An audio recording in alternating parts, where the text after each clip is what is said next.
Hi, this is Dr. Paul Angelchik here with our third edition of our video blog. Today is April 16th, 2009, and I thought I would talk to you a little bit about liposuction.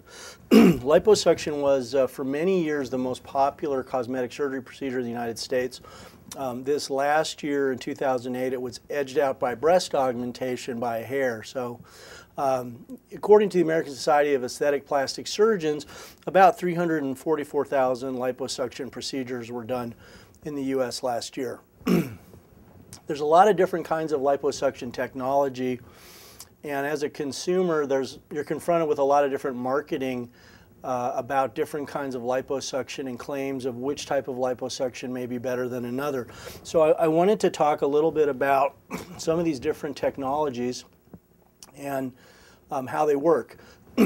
Traditional liposuction basically uses mechanical energy, which is the surgeon's arm moving back and forth to take out fat, and it's with a tube that's connected to a suction aspirator that generates a vacuum and removes fat. We call that suction-assisted lipectomy, and up until about 1966 in the United States, that was pretty much what we had available.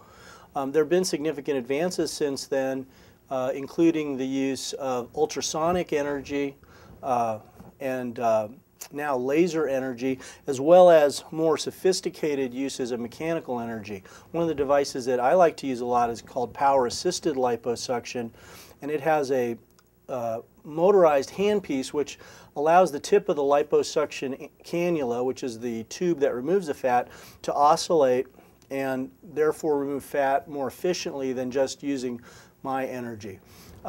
Before we do any liposuction, we always put in what's called a wetting solution. That's wetting with two T's, not two D's. And some people call that tumescent anesthesia.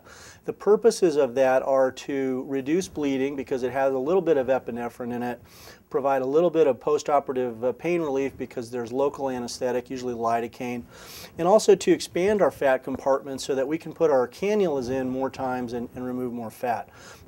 We're able now, because of use of wetting solutions, to remove substantially larger quantities of fat safely in our liposuction patients.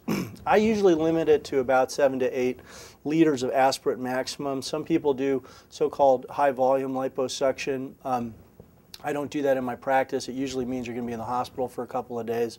And liposuction really is not a weight loss tool. It's a shaping tool, and it's not suitable for someone who's trying to lose a significant amount of weight. In any event, the latest thing that has come up in liposuction technology is laser liposuction. And there's a lot of advertising now about how laser liposuction is superior to other kinds of liposuction and how it tightens skin and is less painful and has less blood loss. And at this point, really there's not a substantial body of evidence to back up a lot of those claims. Any type of liposuction can be effective in the right hands. There have been claims in the past about ultrasonic liposuction tightening up the skin when that was first introduced, but that was soon found not to be the case, and nobody claims that anymore. There's one study that compared laser liposuction with regular liposuction from Chile. It showed absolutely no difference in results.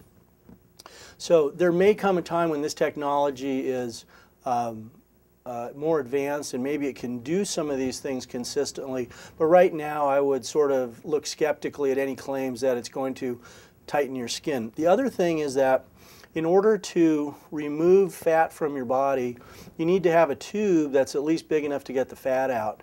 And with the laser probes, as they're currently configured, they're very small probes, and usually the doctor has to end up using one of these other techniques that I described to remove the fat in addition to the laser. So it's not clear to me that the laser is actually doing the bulk of the work as opposed to the other liposuction modality which is being used at the same time.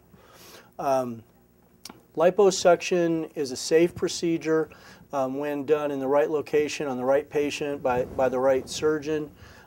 It's not something which you should have done by someone who's not a board-certified plastic surgeon, in my opinion.